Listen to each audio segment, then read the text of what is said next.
Assalamualaikum warahmatullahi wabarakatuh.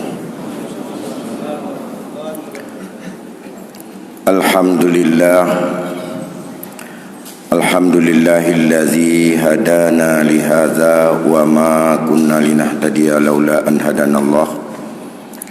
Allahumma salli wa sallim ala sayyidina Muhammad wa ala alihi wa sahbihi wa man tabi'ah. Amma ba'du fa ya ibadallah ittaqullaha haqqa tuqatih wa la tamutunna illa wa antum muslimun. Segenap puji beserta syukur kita persembahkan kehadirat Allah Subhanahu wa taala. Alhamdulillah, malam ini kita telah diberikan kesempatan untuk memasuki 10 akhir dari bulan yang agung dan mulia ini. Semoga kita mampu untuk melaksanakan semaksimal mungkin ibadah-ibadah dalam mengagungkan dan menjunjung tinggi kemuliaan dari bulan yang Allah berikan kesempatan kepada kita ini. Selawat dan salam keharibaan junjungan Nabi besar Muhammad sallallahu alaihi wasallam pada keluarga dan sahabat beliau sekalian yang dimuliakan Allah Subhanahu wa taala. Sayyidatina Aisyah radhiyallahu an bercerita bahawa Rasulullah sallallahu alaihi wasallam apabila memasuki 10 akhir daripada bulan Ramadan, ada 3 hal yang beliau lakukan yang berbeda dengan malam-malam sebelumnya. Yang pertama, beliau ahya'ul lail, menghidupkan malamnya melebihi daripada malam-malam sebelumnya. Apakah itu dalam bentuk untuk berzikir, untuk tahmid, untuk tadarus, untuk baca Al-Quran, dan untuk beribadah, termasuk salat sunat yang begitu banyak setiap malam.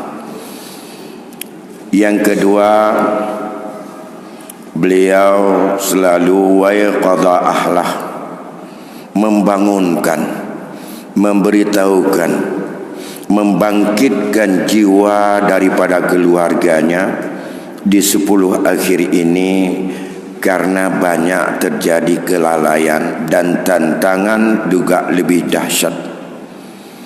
Dan yang terakhir, Rasul selalu untuk memperkuat ikatan pinggangnya atau mengeratkan daripada tali pinggangnya beliau, yang mengisyaratkan untuk memperkecil daripada makan dan lebih banyak untuk dia melakukan ibadah-ibadah di malam-malam akhir ini.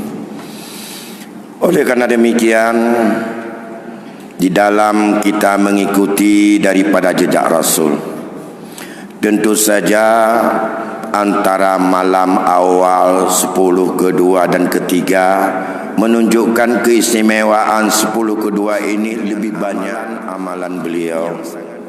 Walaupun kita belum bisa merasakan, tapi untuk kita dapat merasakannya, mari kita untuk selalu mengikuti jejaknya. Kalau tahun-tahun sebelumnya aktivitas di masjid-masjid juga dilakukan dengan jalan yang meningkat, tidak hanya sampai tarawih saja, tidak hanya tadarus, tapi ditambah lagi dengan qiyamul lail yang dibimbing dan dipimpin secara bersama-sama oleh guru-guru kita.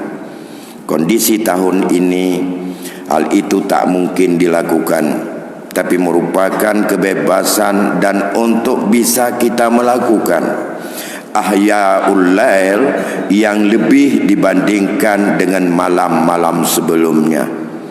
Lebih-lebih lagi, hari ini nafsu kita sedang bertengkar dan berperang dengan berbagai dorongan lainnya. Di saat 10 akhir, bukan hanya warung yang terbuka, tapi bagi yang menjual makanan juga dan menjual pakaian dan juga menjual daripada kuih-kuih untuk jajanan Idul Fitri juga semakin bersemangat. Yang kita kalau tidak beli minimal terpancing jiwa dengan dorongan nafsu untuk kita lihat-lihat saja. Yang kadang-kadang aktivitas masjid lebih kita tinggalkan. Ini tantangan. Oleh karena demikian, bagaimana kita untuk mampu menyingkirkan dengan bermacam dalih dan kesibukan di akhir-akhir Ramadan 10 akhir ini, dengan bermacam tantangan, tidak hanya dengan pasar dan kondisi yang ada, tetapi alasan-alasan lain juga terus untuk bergema dalam jiwa kita, yang kadang-kadang lebih memperkecil semangat ibadah kita, semangat qiyamul lail kita dibandingkan dengan 10 awal. Bahkan secara publik 10 awal jauh lebih semangat daripada 10 akhir. Lebih-lebih di 10 akhir ini diberikan lagi dengan keadaan cuaca yang kurang baik, hujan dan segala macam. Tapi kalau untuk minum kopi, saya pikir dalam hujan gak ada mantel pun jadi untuk kita keluar. Begitu nafsunya ini, bagaimana membangkitkan jiwa kita. Tapi kapan kita dituntut untuk mampu menyingkirkan itu semuanya, tumbuh semangat walaupun dalam hujan, kita juga akan tetap menuju hati kita terpaut dengan masjid, beriktikaf dengan kemandirian kita masing-masing. Yang kedua, tantangan untuk menjaga anak-anak kita, menjaga saudara-saudara kita, hendaklah kita tingkatkan. Yang mencari rezeki kadang-kadang dengan marcun, mulai untuk bagaimana untuk memancing anak-anak kita supaya mereka mau beli marcun, bunga api, segala macam. Dan itu dipancing keluarga, bukan membangkitkan semangat keluarga untuk lebih tekun beribadah, menjunjung tinggi, tetapi untuk dibuat menjadi tantangan. Akhir-akhir Ramadan, kalau dulu-dulu, mudah-mudahan sekarang tidak ada lagi, sedang salat tarawih, kita bisa terkejut dengan suara marcun yang ada di luar. Mudah-mudahan ini tidak ada lagi.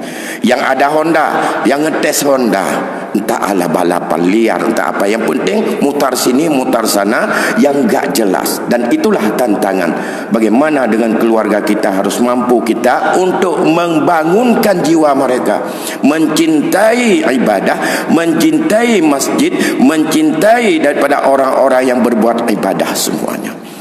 Dan yang selanjutnya, mari kita untuk mengikat jiwa kita, mengikat nafsu kita untuk membangkitkan ini semuanya. Yang kedua, di penghujung Ramadan ini ada satu kebaikan lain yang Allah tuntun dan dituntun oleh Rasul kita. Dalam sebuah hadis yang diriwayatkan oleh Abu Daud, Rasul bertanya kepada para sahabat, maukah kalian aku tunjukkan sesuatu yang sangat mendapatkan kebaikan? Tentu saja para sahabat menjawab, bala ya Rasulullah, kami sangat setuju dan kepingin ya Rasulullah engkau berikan kami untuk mendapatkan kebaikan.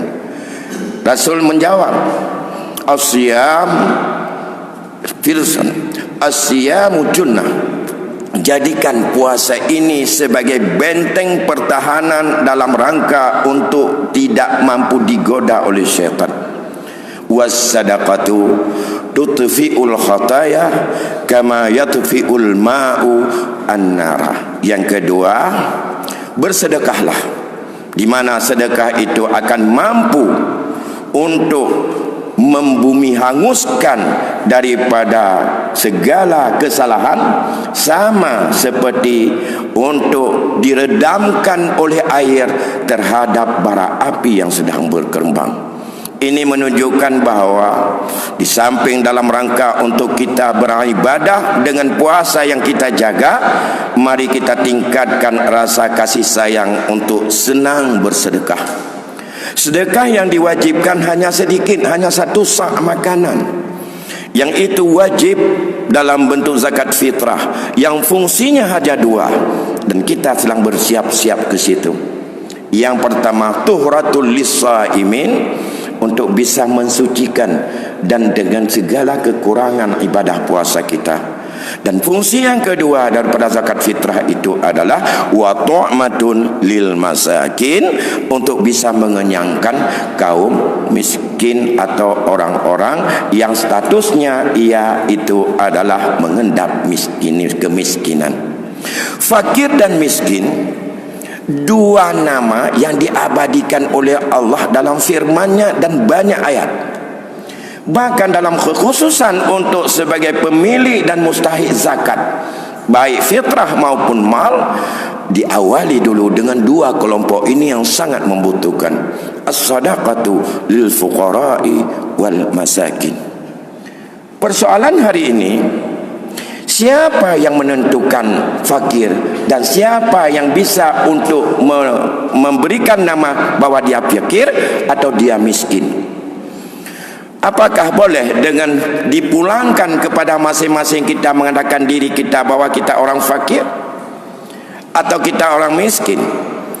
Kalau itu isyarat ayat, dua kelompok umat yang menjadi sasaran untuk tu'mah, untuk mengenyangkan mereka pada Idul Fitri supaya bisa mengenyangkan, maka dalam konteks ini kita enggak bicarakan dulu hari ini berkaitan dengan apa yang dibolehkan menjadi zakat fitrah. Harus beras, boleh dengan kimatnya, dan ini kita bicarakan di dalam session yang lain supaya lebih terbuka dialog. Tapi yang ingin saya bangkitkan hari ini, hampir di seluruh amil panitia fitrah bingung dalam menetapkan siapa fakir, siapa miskin. Ya. Ada yang kadang-kadang kalau kita tanya, Pak, ini mau beri zakat fitrah ya, sama Pak Imam. Pak Imam, kira-kira fakir itu siapa? Miskin itu siapa? Kalau mengacu kepada kitab-kitab yang sudah diistiatuakan dan juga dikaji serta untuk diberikan label oleh para ulama, maka kita selalu menemukan miskin adalah seorang yang ia tidak ada harta dan tidak ada usaha, atau dia ada usaha tapi penghasilan yang didapatkan hari-hari tidak mencapai standar ukuran kebutuhan minimal.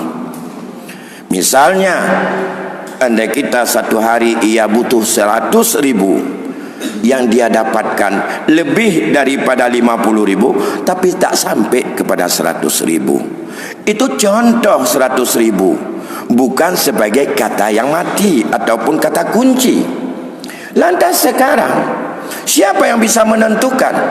Andai kata ulil amri belum bisa menetapkan standar fakir atau miskin yang cocok sesuai menurut kultur, budaya dan daerah masing-masing, maka dalam konteks ini iman kita masing-masinglah yang harus untuk menentukan bahawa saya miskin, tapi saya juga bukan miskin.